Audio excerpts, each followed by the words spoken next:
Welcome back, Chemistry 30. This is the EC1.3 balancing redox equations again, just like in EC1.2. But instead of using the oxidation number method, we'll use something referred to as the half reaction method.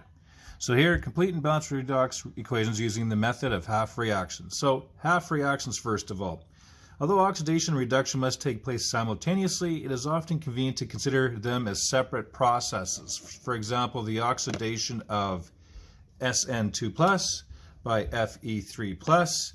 If we take a look at what's going on here, just by assigning oxidation numbers, we know that this is +2, this is +3, +4, and then +2. So it's relatively straightforward, right? So tin, we can see it's going from a +2 to a +4, so it's getting oxidized. It's changing, its oxidation number is changing by +2. And if we look at what's happening with iron, it's going from a +3 to a +2, so it's getting reduced, getting more negative, and its oxidation number is changing by 1, adding 1 electron. But of course, we have 2 irons, so it's actually a total of 2. Each iron is gaining an electron, so it's a -2. So we can consider them being made up of 2 processes. So for example, the oxidation of Sn and the reduction of Fe. So Sn, if we look at what's happening here, for tin 2 to change to tin 4, we know it's being oxidized. It's getting more positive, which means it's losing 2 electrons. So how we show that is +2 electrons on the product side. Tin 2 going to tin 4 plus releasing 2 electrons. Whereas over here, each iron needs to gain 1 electron. So 2 iron, 2 Fe3+ need to gain 2 electrons.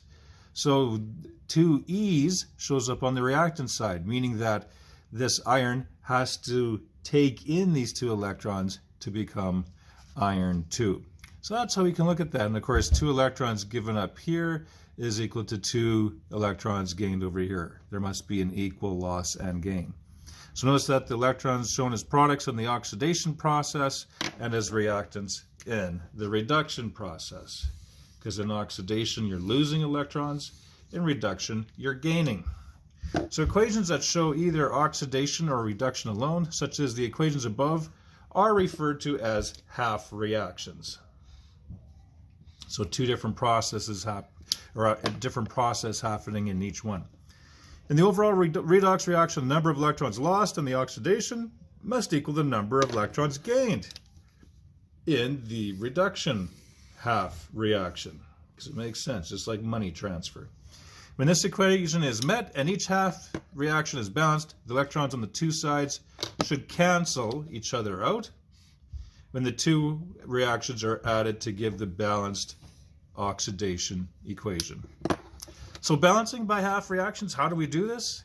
In using the half reaction method, we usually begin with the skeleton ionic equation showing only the substance undergoing oxidation reduction. So that's similar to what we did previously. In such cases, we usually do not need to assign oxidation numbers. So we don't have to worry about going through the oxidation number process. Unless we are unsure whether the reaction is oxidation reduction. Because often we'll find that H+ for acidic solutions, OH for basic solutions, and H2O are often involved as reactants or products in the reactions. Unless H, OH, and H2O are the species being oxidized or reduced, they do not appear in the skeleton equation. So most often these are required just to simply balance the equation. And their H and O's are usually not involved in the oxidation or reduction. So notice here we have tin and iron. Those are oxidized and reduced, but most of the time H and O's are not. Their presence, however, can be deduced as we balance the equation, kind of similar to what we did with the oxidation number method.